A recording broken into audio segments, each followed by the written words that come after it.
The apartment at 834 Fifth Avenue occupied 4,200 square feet of Manhattan's most coveted real estate, a penthouse that whispered wealth rather than shouted it.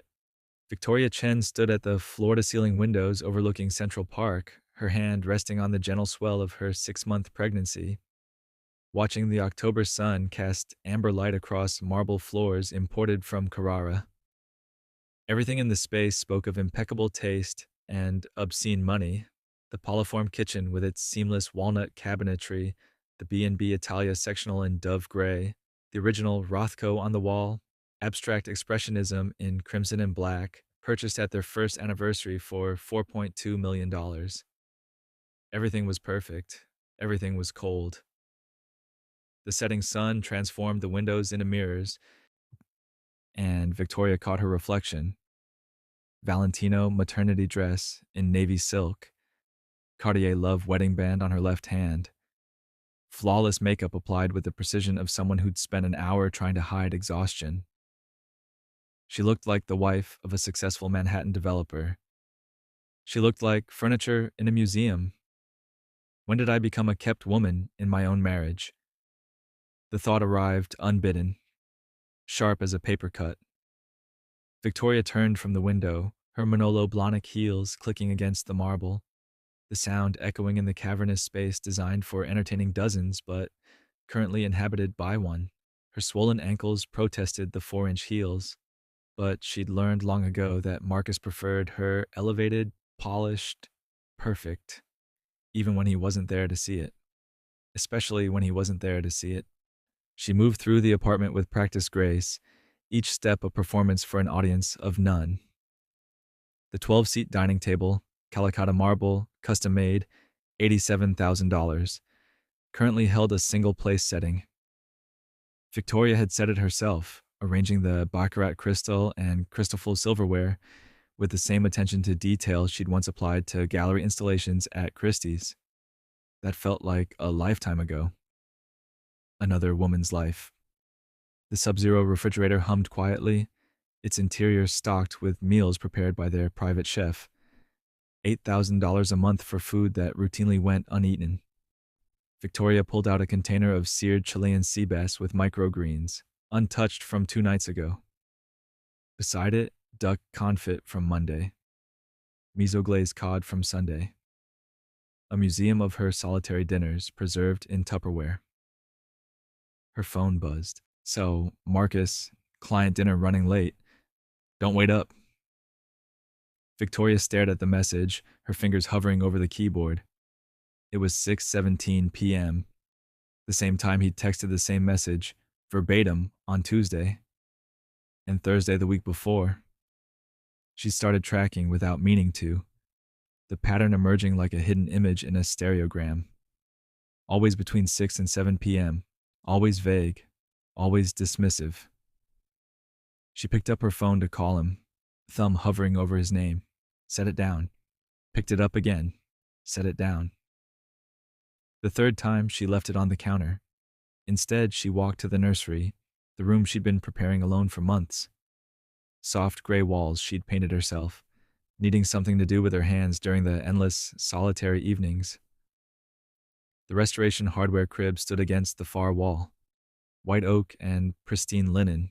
Were at $2,400 for furniture that would hold a daughter Marcus had suggested they discuss timing on before she'd gotten pregnant. As if children operated on quarterly earnings schedules. Victoria's hand found her belly as the baby kicked, a flutter that had become her only reliable companion. Your father's very busy, she whispered to the child growing inside her. The words tasted like ash. She turned to leave and caught sight of her desk in the corner, the one piece of furniture that predated the marriage. On its surface lay a document she'd been avoiding for weeks. The prenuptial agreement she'd signed 5 years ago, back when she was a rising art consultant at Christie's, too in love to read the fine print, too trusting to demand revisions. She picked it up now, scanning the terms with fresh eyes. In the event of dissolution of marriage, Victoria Chen Nay Morrison shall receive a lump sum payment of $500,000. No claim to spousal support. No claim to business assets of Chen Development Properties. No claim to appreciation of said assets during the marriage. She'd signed away her future with a Mont Blanc pen Marcus had given her as an engagement gift. How generous of me. The thought was bitter, foreign. Victoria set the prenup down, her gaze snagging on something half buried beneath a stack of art history books. A business card from Christie's, her former colleague Elena Vasquez's number written on the back in fading ink. Call me. The offer stands. That had been 3 years ago. An invitation to consult on the Guggenheim's Asian Contemporary Collection, the collection Victoria had curated before Marcus convinced her his business needed her support. Support had meant attending fundraisers, smiling at investors, making conversation with wives while Marcus talked real estate with their husbands, slowly, imperceptibly making herself smaller. When did silence become our primary language? Victoria's phone buzzed again. Not a text this time, but a notification. Shared iCloud photo upload. She opened it absently, expecting a picture of Marcus at some client dinner, proof of the alibi he'd constructed. Instead, she saw her husband in an intimate embrace with a young woman she didn't recognize. They were at a restaurant, the restaurant, per se. Table 12. The same table where Marcus had proposed 5 years ago, going down on one knee with a 3-carat diamond and a promise. You're brilliant, Victoria. We'll build empires together. The empire became his alone. The woman in the photo was wearing jewelry. Victoria recognized the pieces immediately, the Graf necklace from their safe. The one Marcus claimed had been stolen 6 months ago. The Tiffany bracelet she'd thought was lost. All of it, adorning a stranger's throat and wrist. Victoria's hand froze on her belly. The baby kicked again, harder this time, as if sensing her mother's world tilting on its axis. Something inside her shifted. Not grief. Not yet. Ice. The transformation from betrayed wife to prosecutor began at 11 p.m. in Victoria's abandoned home office, a room that had slowly filled with storage boxes as her professional life atrophied into non-existence. Sue, she sat cross-legged on the Persian rug, surrounded by 3 laptops, an iPad Pro, charging cables snaking across the floor like evidence of her preparations. She'd changed into cashmere loungewear, removed her jewelry, tied her dark hair back in a ruthlessly efficient bun. This was the Victoria who'd once managed million-dollar art acquisitions, who'd negotiated with billionaire collectors without flinching, who'd built a reputation on meticulous research and strategic thinking. That woman had been dormant. Tonight, she woke up. The password to their shared iCloud account hadn't changed. Marcus's mother's birthday plus their wedding year. Predictable. Men who believed money made them smart were always predictable in the stupidest ways. The photo library opened like Pandora's box. Victoria's hands moved across the keyboard with mechanical precision, her art consultant training surfacing like muscle memory. She created a new folder on her desktop, Evidence, then began cataloging betrayal as if curating an exhibition. The affair had been documented for 18 months. 18 months. Restaurants Victoria recognized. Le Bernardin, 11 Madison Park, the private dining room at Daniel. Hotels she knew by reputation. The Mark, the Pierre, the penthouse suite at the St. Regis. Weekend trips she'd been told were business conferences, Miami in February, Napa in May, the Amanpuri Resort in Phuket in July, where Marcus claimed he was meeting Thai developers. The woman appeared in 247 photos. Victoria downloaded every single one. The mistress was easy to identify. Sienna Rousseau, 26, junior marketing executive at Chen Development Properties. Her Instagram was public, 47,000 followers, aspirational lifestyle content, designer handbags, and infinity pool selfies. The kind of girl who photographed her breakfast and called it personal branding. The kind of girl Marcus had spent $127,000 on in 8 months. Victoria opened their joint bank statements, the account Marcus thought she never checked because she'd never needed money before. But Victoria had excellent institutional memory, and she knew how to read financial documents. Art provenance research had taught her to follow paper trails: Chase, Sapphire, Reserve. Tiffany and Company, $18,420. April 14th, the day after Victoria's birthday, which Marcus had forgotten. American Express Platinum, Hermes, $35,200. Birkin bag, April 2nd. Corporate Amex, Amanpuri Phuket, $22,470. Couples massage package included. Personal checking, security deposit, $40,000. West 23rd Street apartment, May 1st. The spreadsheet grew.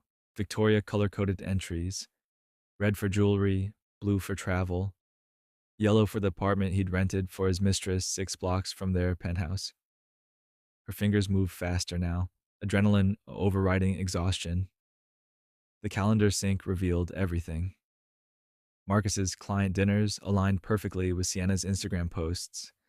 Same restaurants, same dates, sometimes within minutes. He'd taken her to the Guggenheim on a Tuesday afternoon when he'd told Victoria he had a site inspection in Brooklyn.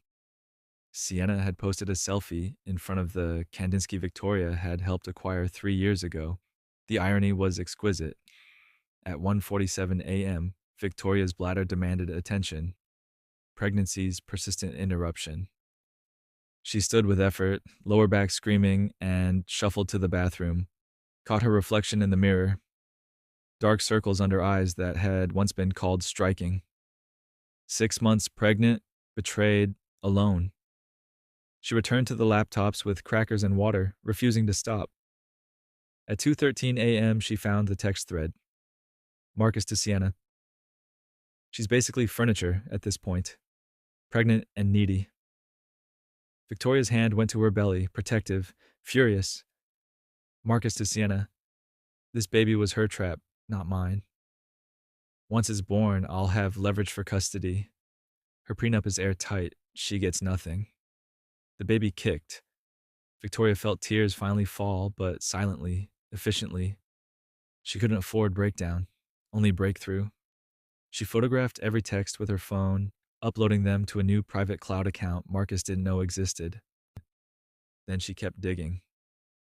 Because if Marcus was this careless with his affair, what else had he been careless about? The offshore accounts appeared at 2:41 a.m. Cayman Islands, LLC. MC Holdings, Ltd. $2.3 million transferred in March 2023. Liechtenstein Foundation, Orion International Trust. $1.8 million, July 2023. Singapore Holding Company, Chen Capital Asia. $4.3 million, October 2023. Total hidden assets, $8.4 million.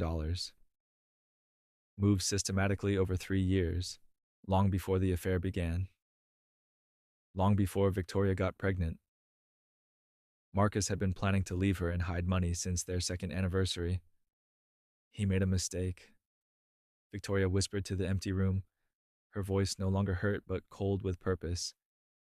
He left evidence everywhere. Arrogant men always do. She remembered her mentor at Christie's, Elena Vasquez, and brilliant and ruthless, saying, "Due diligence isn't paranoia, Victoria. It's protection." Victoria opened her old Christie's laptop, powered it up for the first time in 3 years. Her dormant professional email loaded slowly. 63 unread messages from colleagues, industry contacts, headhunters. She read everyone. Job offers, consulting opportunities, invitations to speak at conferences, a whole professional life she'd abandoned, still waiting. At 3:47 a.m., she found something that made her stop breathing. An email from 14 months ago, forwarded to Marcus's account from hers. From Julian Ashford, billionaire tech investor, legendary art collector, The man who'd sold his company for $8 billion and now spent his fortune building museums and funding ventures. Ms. Morrison Chen, I'm developing a contemporary art museum in Tribeca and would value your consultation on the Asian collection. Your work at Christie's was exceptional. Would you be interested in discussing this project? Best regards, Julian Ashford Marcus had replied from Victoria's account. Mrs. Chen is retired from professional work. Best of luck with your project. Victoria stared at the screen, rage and grief calcifying into something harder, something surgical. She opened a new email draft to Julian Ashford, typed, Mr. Ashford, regarding your museum project. Deleted it. This required more than an email. This required strategy. She closed the laptop, lay down on the floor of her abandoned office, surrounded by evidence of her husband's betrayal and her own vanished ambition. The baby kicked again, strong, determined, as if saying, We're still here. We're still fighting. Victoria placed both hands on her belly. I'm going to burn his kingdom down, she whispered, and you're going to watch your mother rise from the ashes.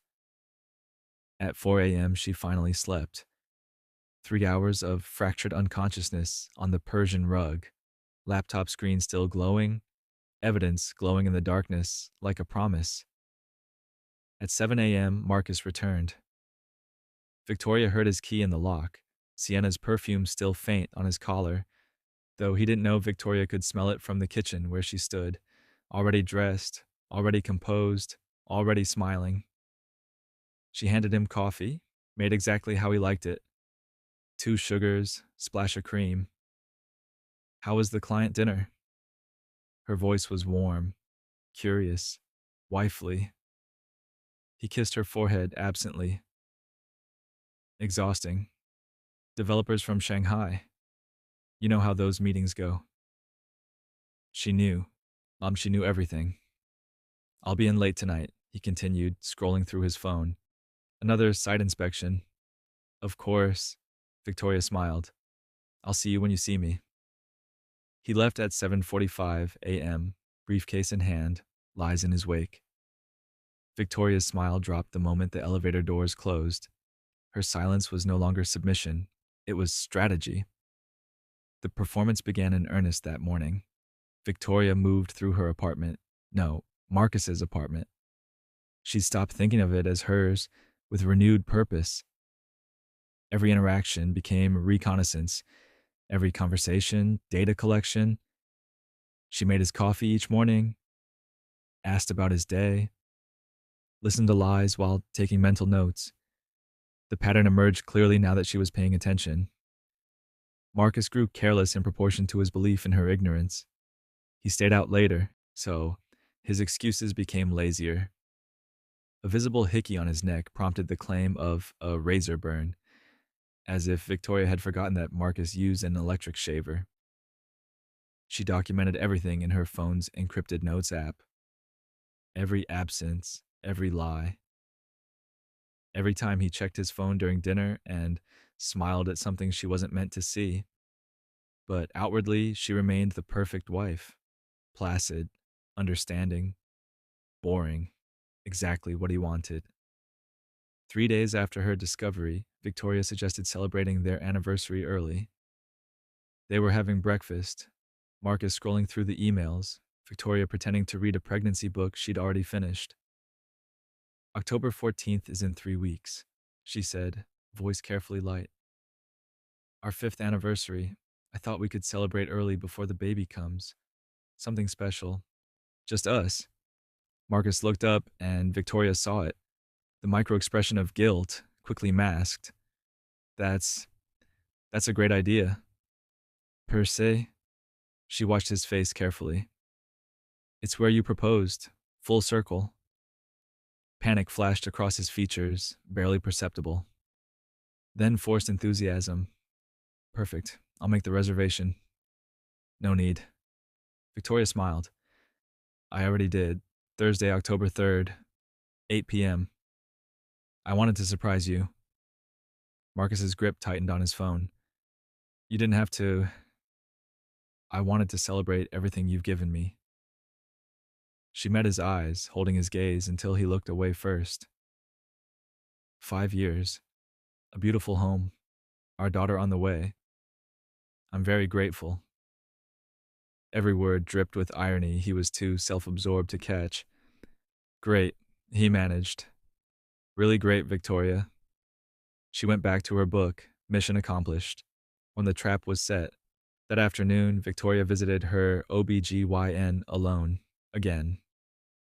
Dr. Sarah Patel had stopped asking if her husband would be attending. Everything looks good, Dr. Patel said, moving the ultrasound wand across Victoria's belly. Baby girl is measuring perfectly, 26 weeks. Victoria watched the screen, seeing her daughter's profile, the flutter of a tiny heartbeat. Support system? Dr. Patel asked gently. It was the same question she asked every visit. Victoria delivered the same lie. My husband is very involved. He's just busy with work. Dr. Patel's expression suggested she'd heard this before, from other women, other wives. If you need resources, I'm fine. Victoria smiled. Really? The baby's heartbeat filled the room, steady, determined, the rhythm of a fighter. Victoria left the appointment with new ultrasound photos and drove directly to a storage facility in Long Island City.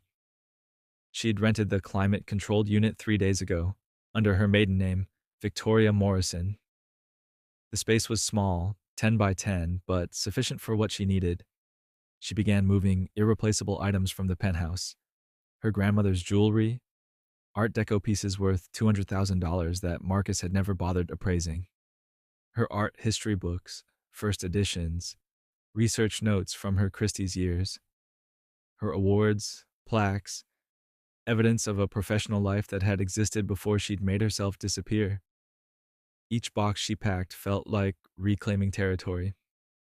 By the third trip, her back ached, and her ankles had swollen beyond the capacity of her Manolos.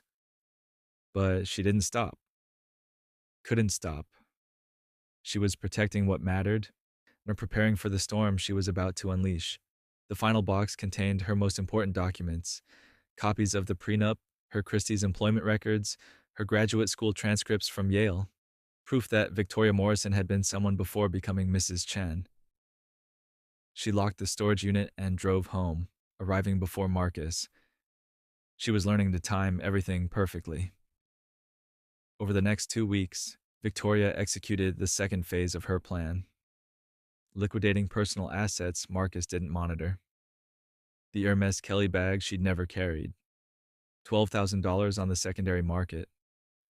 The Cartier watch he'd given her for their 3rd anniversary. $18,500 to a consignment shop in Soho. Designer clothes with tags still attached. Evidence of his belief that spending money equaled attention. Another $16,000. Her private war chest grew to $47,000. She cashed in old stock options from her Christie's days, compensation she'd earned and forgotten. Another $31,000. Total liquid assets under her control. $78,000. Not enough to match Marcus's wealth, but enough to hire the professionals she needed. Because Victoria wasn't just leaving, she was going to war. The attorney came first. Rebecca Winters of Winters and Associates occupied the 45th floor of a midtown skyscraper with panoramic views that made even Victoria's penthouse look modest. The law firm's reputation preceded it. 94% success rate in high net worth divorces, $50 million plus in client recoveries annually, and Rebecca herself, known in the legal circles as the Guillotine, who'd never lost a case and charged $950 per hour for the privilege of her ruthlessness. Victoria arrived at 2 p.m. on a Tuesday, 1 week before the anniversary dinner. She wore a theory maternity suit in charcoal, hair in a sleek bun, wedding ring still on her finger. She looked like she was chairing a board meeting, not ending a marriage, because that's exactly how she intended to approach this. Rebecca Winters was immaculate, Acris suit and navy, silver bob cut with geometric precision, Cartier tank watch, and eyes like surgical instruments. Sharp, cold, assessing. She stood when Victoria entered, extending a hand with a grip that communicated competence and cost in equal measure. Mrs. Chen, please sit. The conference room could have hosted 20, but currently held only 3. Rebecca, Victoria, and David Park, forensic accountant, former FBI, specialist in complex asset concealment. He sat before 3 computer screens displaying financial architecture that looked like conspiracy theory corkboards. Shell companies, offshore accounts, wire transfers mapped like a spider's web. Victoria opened her leather portfolio and slid a USB drive across the polished mahogany table. 18 months of documented adultery. 84 instances of corporate asset misappropriation for personal expenses. $8.4 million hidden in offshore accounts. And a prenuptial agreement signed under fraudulent inducement. Rebecca's eyebrow, the only emotion she'd shown, rose slightly. She inserted the USB drive into her laptop. 30 minutes passed in silence while Rebecca reviewed the evidence. Victoria poured herself cucumber water from the crystal pitcher, her hand steady despite the adrenaline coursing through her veins. David Park's fingers flew across his keyboard, cross-referencing Victoria's findings with his own databases. The Cayman Islands LLC, David said finally, his voice carrying the measured tone of someone who testified in federal court. MC Holdings Limited. This was capitalized 2 months before your marriage. Your husband had $2 million in undisclosed cryptocurrency when he signed the prenup. Which voids it entirely, Rebecca added, still scrolling through photos. Fraudulent inducement. He concealed assets during the prenuptial negotiation. Victoria felt something loosen in her chest, not relief, but the first breath after holding it for 5 years. Rebecca closed the laptop and fixed Victoria with those surgical eyes. I need to be clear about what you're asking for. This will be brutal. Public. And your child will Google this someday. Are you certain? My daughter will Google her father's betrayal regardless. Victoria's voice didn't waver. I'd rather she also find her mother's strength. Rebecca smiled, the expression of a master craftsman recognizing quality materials. Then we're well matched. I don't negotiate surrenders. I orchestrate annihilations. The battle plan unfolded across Rebecca's conference table like a military campaign. Phase 1. File for divorce with fault grounds, adultery with subordinate, creating hostile work environment liability for Chen Development Properties. Phase 2. Emergency asset freeze before Marcus could move additional funds. Phase 3. Forensic audit of his company. Victoria was a shareholder through marital property. She had standing. Phase 4. Custody evaluation proving Marcus's absence and instability. And the detail that made Victoria's hands tremble briefly before she steadied them, criminal referral for potential wire fraud regarding the offshore transfers. Your retainer is $75,000, Rebecca said. My hourly rate is $950. David's firm charges separately. This will be expensive.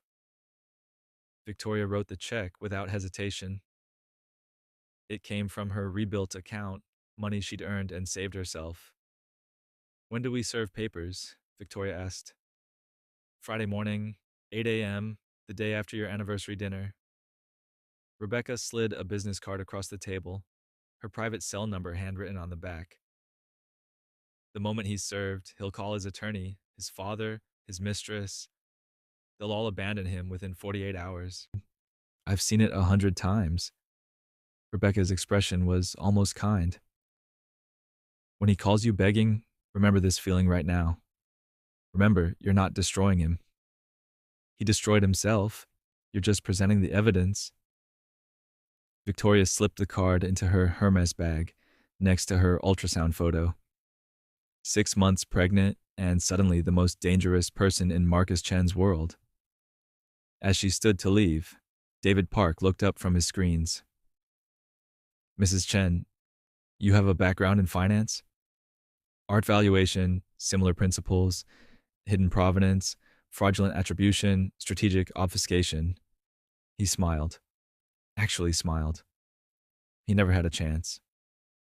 Victoria walked out of Winters and Associates with a timeline, a strategy, and purpose that felt like armor. But she wasn't done recruiting allies. She took a taxi to the Guggenheim, stood in front of the Asian contemporary collection she'd curated, and made a call that would change everything. Mr. Ashford, this is Victoria Chen. I believe we have much to discuss. Julian Ashford's Tribeca loft was a 6,000 square foot testament to what happened when billions met taste. Warhols lined one wall, the Maryland series complete. A Liechtenstein dominated another, wham, in primary colors and Ben-Day dots. A Jeff Koons sculpture caught light from floor-to-ceiling windows overlooking the Hudson River, where October's sun turned the water to hammered silver. The man himself was exactly as Victoria remembered from industry events 3 years ago. Silver-haired, Tom Ford sweet, tailored to perfection, sharp-eyed, and formidable. He'd built Ashford Tech into a $12 billion empire, sold it, and now deployed his fortune with the strategic precision of general positioning troops. He respected two things: intelligence and results. Victoria had both. Motherhood and entrepreneurship, Julian said as she entered, gesturing to her pregnant belly with something that wasn't condescension but certainty.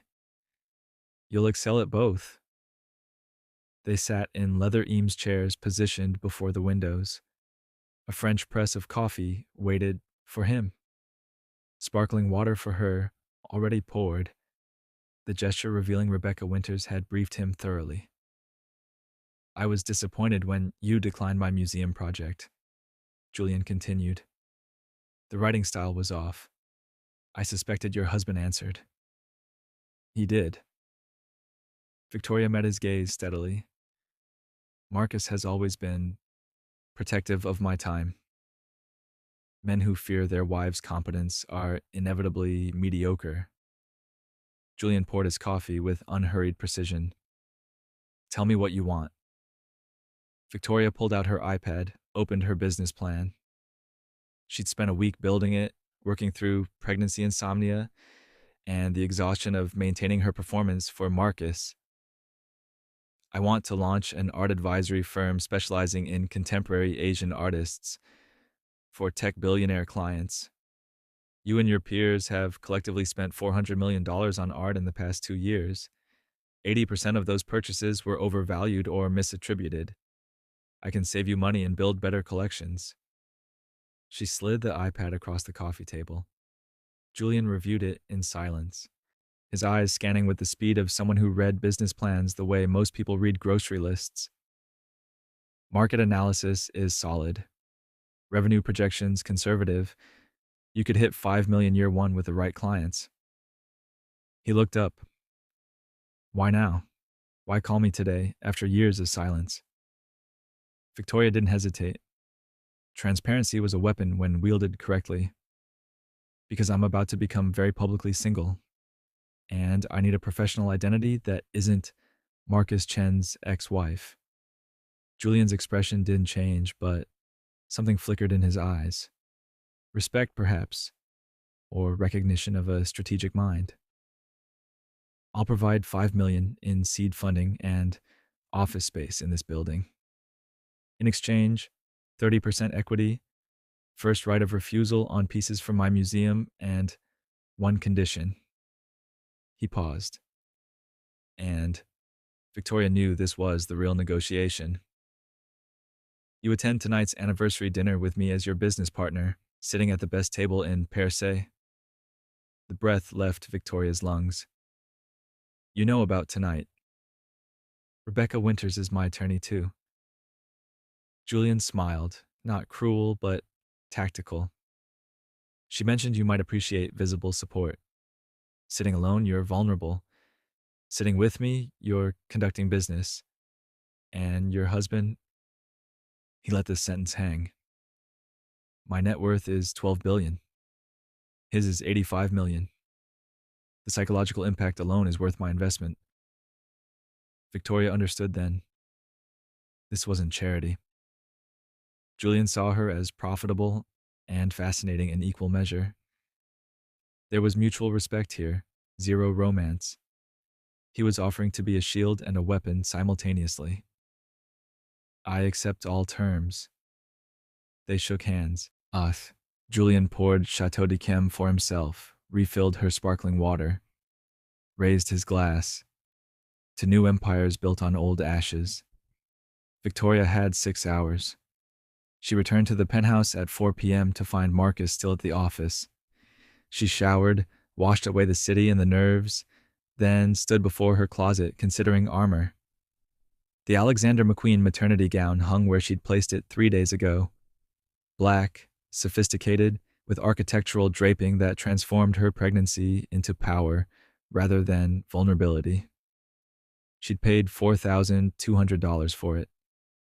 Money from her secret account, an investment in the performance of her life. She dressed with ritual precision. Makeup applied like war paint. Subtle, flawless, the work of an hour. Hair swept into an elegant chignon. The Cartier wedding band stayed on. Let him see it tonight. Let him remember what he'd promised when he slid it onto her finger. Her phone buzzed at 6:45 p.m. Julian's driver was waiting downstairs. Victoria took the elevator down alone, reviewing her lines, steadying her breath. The performance of her life began in 45 minutes. Per se occupied the 4th floor of the Time Warner Center at Columbus Circle, Thomas Keller's Temple of American Gastronomy, where reservations were made 3 months in advance, and meals began at $365 per person before wine. The dining room was a study in restrained luxury. Blue-gray tones, soft lighting, pristine white tablecloths, and floor-to-ceiling windows overlooking Central Park, as twilight transformed it into a shadow play of autumn trees and amber streetlights. This was where Marcus had proposed 5 years ago, kneeling at table 12 with a 3-carat diamond and promises he'd shattered before their 2nd anniversary. Tonight, Victoria sat at table 7, the power table, corner position, maximum visibility. And she wasn't alone. Julian was already seated when she arrived at 7:30 p.m., rising as she approached, pulling out her chair with old-world courtesy that made every other diner notice. Julian Ashford was recognizable in these circles. Tech billionaire, museum founder, the man who could buy and sell everyone in this room, and he was dining with Victoria Chen. The sommelier presented their wine list, a leather-bound tome of vintages and years. Julian ordered Chateau Petrus 2009, $4,200 a bottle. Victoria requested Badois. The waiter didn't blink. Pregnant women at Per Se were treated with reverent care, nos, as if they might deliver between courses. They discussed business. Julian asked about her vision for the firm's first exhibition. Victoria described a showcase of emerging Chinese contemporary artists, her expertise flowing naturally after years of silence. This language, art, provenance, cultural context, investment value, felt like returning to her native tongue after years of speaking in translation. Ms. Chen, a pleasure to have you return, the maitre d' said, approaching their table. We've missed you. Victoria realized with a start. She'd been here before. Not with Marcus as his wife, but years ago, professionally, courting collectors for Christie's. That woman had commanded rooms. That woman had built a reputation. Marcus had erased that history. Tonight, she was reclaiming it. At 7:52 p.m., Victoria saw table 12 being prepared across the dining room.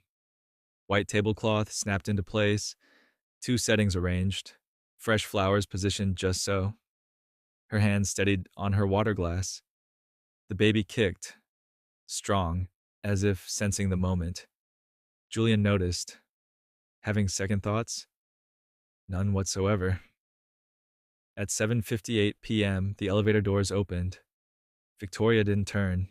She heard his voice first, Marcus, laughing, confident, alive with the performance of his double life. Then a woman's giggle, breathy and young. They'd arrived. Victoria's hand found Julian's across the table, squeezed once. Not romance. Combat readiness. He squeezed back, understanding in the pressure of his fingers. The waiter arrived with their first course. Oysters and pearls, Thomas Keller's signature, butter, cream, caviar, brine, decadence on a spoon. Victoria lifted hers deliberately, tasted slowly, let the luxury explode on her tongue. Marcus hadn't seen her yet. Let him have 20 more seconds of ignorance. 20 seconds until his world ended. Marcus Chen entered Per Se feeling powerful. He'd left Sienna in the elevator to powder her nose. He'd learned that women appreciated the illusion of primping rather than the reality of fixing makeup hastily applied in a Lincoln Town car.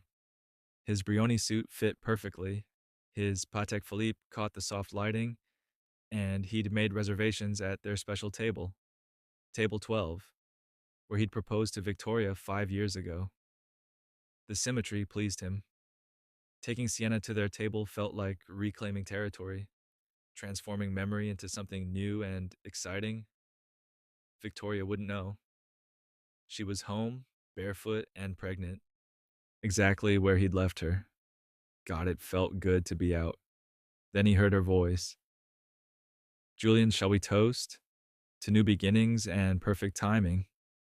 Marcus's head turned as if pulled by wire. Victoria. His Victoria. At table 7, the best table, the power table. Wearing a black gown he'd never seen, looking radiant and powerful and very much not pregnant and pathetic. And she wasn't alone. Julian Ashford sat across from her. The Julian Ashford, the man worth 140 times more than Marcus, the tech billionaire whose name opened doors Marcus could only knock on, the investor whose portfolio companies Marcus courted for development deals, that Julian Ashford having dinner with Marcus's wife. The restaurant tilted. Marcus stood abruptly, his chair scraping against hardwood, the sound cutting through the hushed reverence of the dining room. Sienna materialized beside him from the restroom, confused, her hand touching his arm. Babe, what's wrong? He didn't answer. Couldn't answer.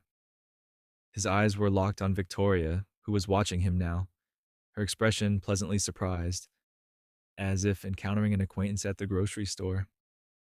Marcus crossed the dining room. Every step felt like walking through water. He was aware of other diners watching, of conversations pausing mid-sentence, of the maitre d' tracking his movement with professional concern. Victoria didn't acknowledge him until he stood 5 feet from table 7. Then she looked up, smiled. Marcus, what a coincidence. Her voice was warm, friendly, devastating in its normalcy. Victoria? His voice cracked. He cleared his throat, tried again. What are you doing here? Having dinner. It's our anniversary. After all. She gestured vaguely. I thought we should celebrate. Separately, it seems. Julian stood, unfolding to his full 6'2" height, extending a hand that dwarfed Marcus's when they shook. Julian Ashford.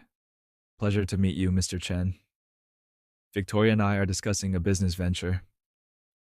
The handshake was a power move, firm grip, unwavering eye contact, physical presence emphasizing that Marcus was looking up at a man who could destroy him with a phone call. Marcus's gaze flicked to Sienna, still hovering at table 12, watching this interaction with growing comprehension. He was caught. Literally positioned between his wife and his mistress, the geometry of his infidelity made spatial and undeniable. Business venture? Marcus managed. Victoria gestured to Julian with casual elegance. Mr. Cease Ashford is funding my new art advisory firm. We're celebrating our partnership tonight. Timing works perfectly. I'll need to focus on my career post-divorce.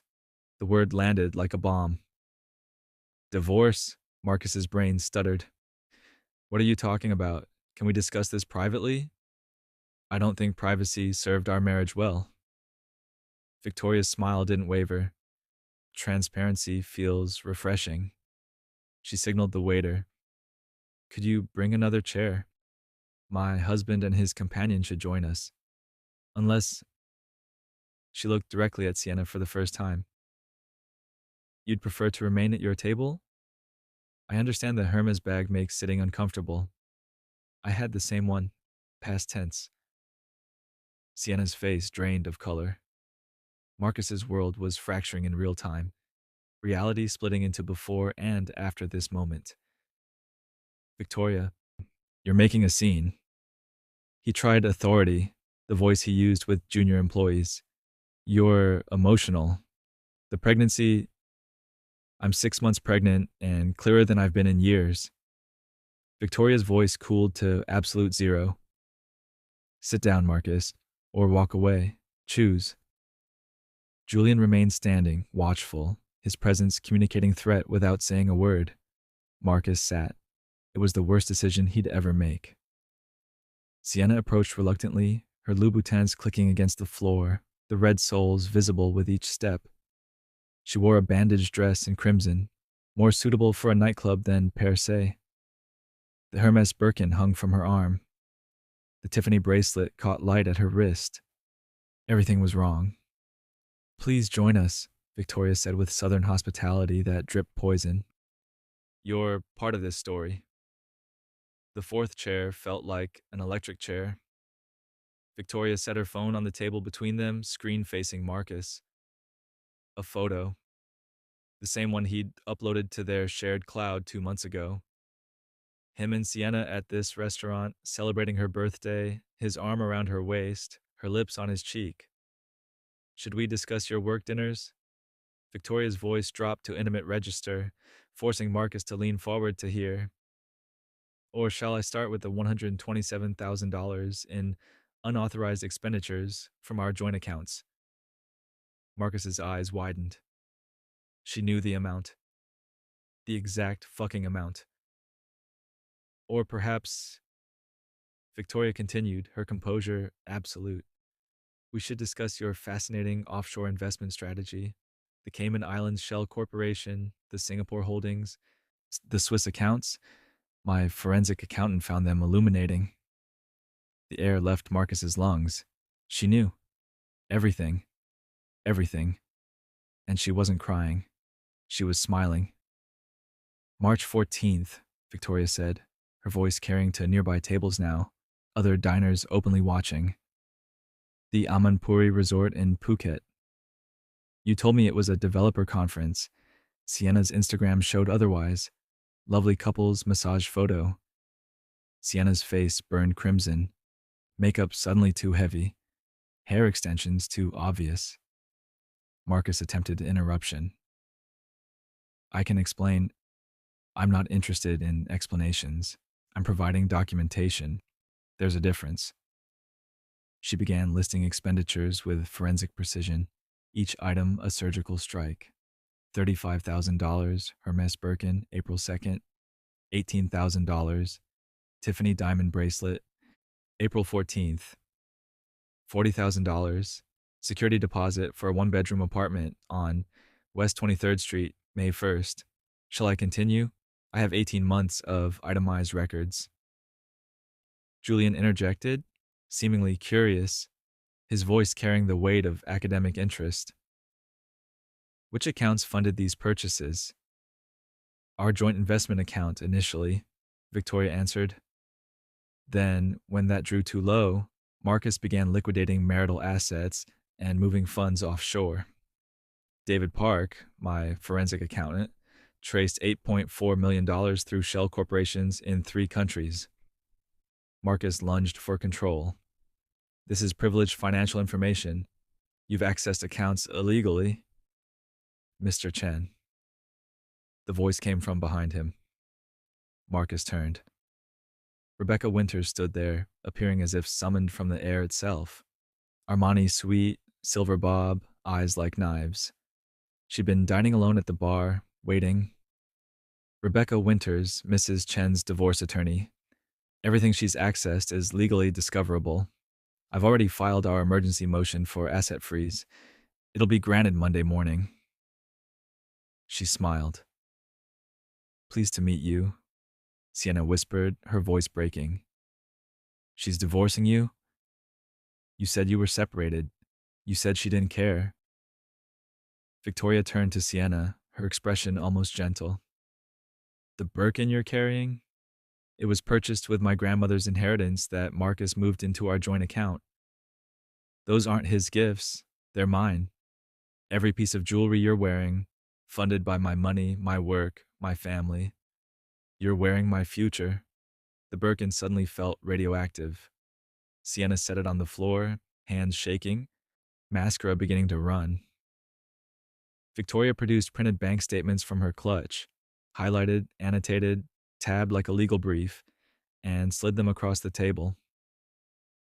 The offshore transfers began 3 years ago, well before the affair. Which means, Marcus, you've been planning to leave me and hide assets since I was pregnant. The affair is almost sympathetic compared to the premeditated financial abuse. The restaurant had gone library quiet. Every eye on table 7. Forks paused midair. Conversations died. The wealthy and powerful watching one of their own torn apart. Rebecca delivered the final blow from her position, standing behind Marcus's chair. Your attorney will receive our filing Monday at 8 a.m. Asset freeze. Forensic audit of Chen Development properties. Discovery requests for all electronic communications. And custody evaluation. I suggest you spend the weekend securing counsel. You'll need someone exceptional. Sienna was crying now, silent tears destroying her contouring. You made me think I was saving you from a loveless marriage. Victoria looked at her, actually looked, with something approaching kindness. He's very convincing. I believed him for 5 years. You're not the villain here, just younger. Marcus stood, trying to reclaim masculine authority through volume. I will not sit here and be humiliated by my hysterical wife in public. This is pathetic. You want a divorce? Fine. Take your settlement and disappear. But you will not destroy me. The dining room held its breath. Victoria remained seated, hands folded over her belly, looking up at her husband with something like pity. Marcus. Her voice carried across the hushed room. I already have. You just haven't realized it yet. The papers are drafted, the assets are frozen. Your mistress is wearing stolen jewelry. Your colleagues are watching from 3 tables over. She gestured subtly. Marcus turned, saw 2 men from his industry group dining with their wives, staring with expressions of disgust and fascination. You destroyed yourself. I'm just the court reporter. Now sit down or leave. But this conversation is finished. Marcus grabbed Sienna's arm. We're leaving. She pulled away. Don't touch me. I'm calling an Uber. She took the Birkin, then reconsidered. Left it on the chair like evidence. Walked out alone, her red dress a wound moving through the blue-gray elegance. Marcus stood there, abandoned. Suddenly, as the woman he'd betrayed remained seated with a billionaire, eating oysters, carrying his child, and clearly devastatingly winning. He walked toward the elevator, each step a retreat from a battlefield where he'd lost everything. The restaurant exhaled. Conversation resumed. The performance ended. Victoria's hand shook as she lifted her water glass. Julian covered it with his own. Breathe. You were magnificent. She did. She breathed. She won. The elevator doors closed on Marcus, alone, humiliated, his world in ashes. Victoria didn't watch him go. Julian ordered dessert, Thomas Keller's coffee and donuts, whimsical and perfect. They discussed business, gallery space, artist representation, Art Basel logistics. To the remaining diners, it looked like a successful meeting. which it was. At 10 p.m., Julian's driver dropped Victoria at the penthouse. She walked past the doorman, who nodded respectfully, took the elevator to the 38th floor, unlocked the door to an empty apartment. Marcus wouldn't return tonight. She walked to the nursery, ran her hand over the crib, felt her daughter move inside her. Tomorrow, she whispered, we burn the rest of his world down. Tonight we rest. She slept better than she had in 5 years. Marcus woke at the Four Seasons in a room that cost $1,200 a night, paid with the last credit card that still worked. His head pounded. His phone showed 47 missed calls. His father, business partner, board chairman, Sienna, 15 times, then stopping. It was 7:53 a.m. He ordered coffee through gritted teeth, tried to think, to plan damage control. At 8 a.m. exactly, someone knocked. Process server. Divorce papers, 137 pages. Marcus signed in his bathrobe, humiliation complete. He read with mounting horror, fault divorce, adultery with subordinate, hostile work environment liability, asset freeze motion filed, forensic audit requested, emergency custody evaluation, and his blood froze, criminal referral for potential wire fraud. He called his American Express, declined, Chase Sapphire, declined, bank app. All accounts frozen pending court review. He had $247 cash in his wallet. That was it. Across town, Victoria woke to Rebecca's text. Freeze granted. All accounts locked as of 1 a.m. He's financially paralyzed. She made herself breakfast. Greek yogurt, berries, honey. Ate slowly, savoring each bite. Marcus called his attorney, Richard Blakely. Voicemail. Tried again at 9 a.m. 10 a.m. Richard's secretary finally answered. Mr. Blakely reviewed the case Mrs. Chen is bringing. He's declining representation due to conflict of interest. Translation: Victoria's case was too strong, too public, too toxic. At 11 a.m., emergency board meeting scheduled. Monday, 9 a.m. By noon, Marcus understood. Victoria wasn't bluffing. This was annihilation. His phone rang. His father. Dad, I need help. Victoria has frozen everything. I know. Process server came to my house. I'm listed as potential witness to marital asset commingling. Marcus, what the hell did you do? Marcus had no answer. Your mother's ashamed. Your sister won't speak to you. And I'm not bailing you out this time. You made this bed. The line went dead. Marcus sat on the hotel bed. Divorce papers spread around him like accusations. Across town, Victoria received notification. Office space confirmed. 2,000 square feet, Tribeca, floor-to-ceiling windows, view of the Hudson. Move in Monday. While Marcus's world contracted, hers expanded. Monday morning, Marcus arrived at Chen Development Properties wearing a suit that needed pressing, having taken the subway because he had no car service without credit cards. The boardroom overlooked Manhattan. He'd built this view, this company, this empire.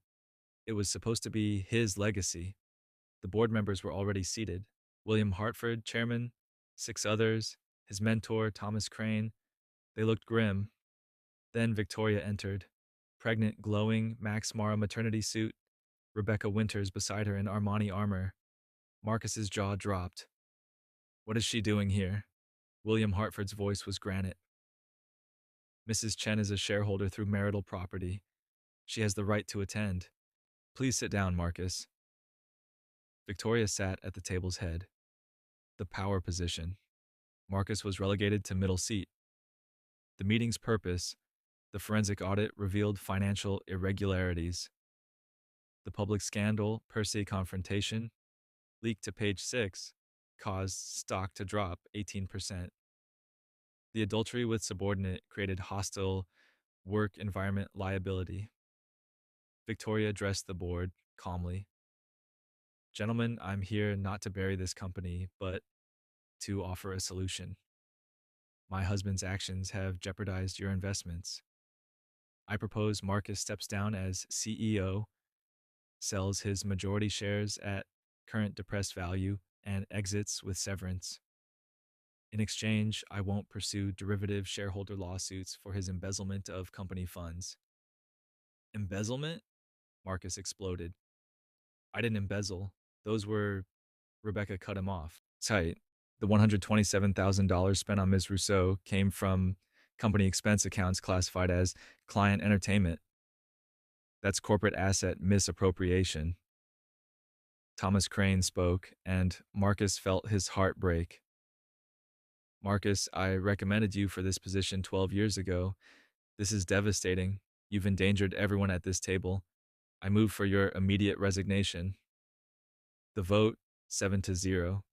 Marcus was out, effective immediately. Security escort, ownership stake purchased at 62 cents per share, down from $1.14. He'd net $3.2 million. Rebecca immediately filed claim for half and divorce. Victoria made a final statement.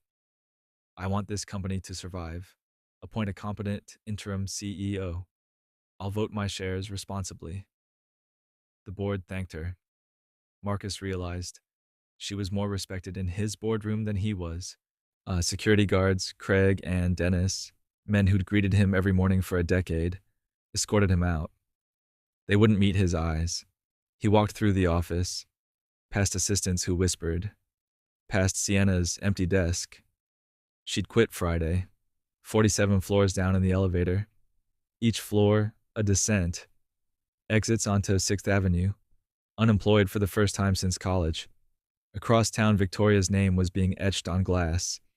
Chen Advisory, Victoria Chen, founder and principal. She used his name. It was the ultimate insult.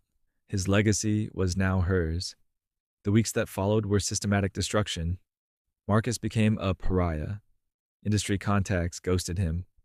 LinkedIn connections disconnected. His father stopped calling. Sienna's Instagram showed her in Dubai with a new boyfriend, Dmitry Volkov, Russian oligarch, net worth $900 million. She'd upgraded. Marcus downgraded to a studio in Astoria, $2,400 a month, paid with dwindling cash. His attorney warned FBI investigation opened on the offshore transfers, potential wire fraud, tax evasion. If convicted, prison time.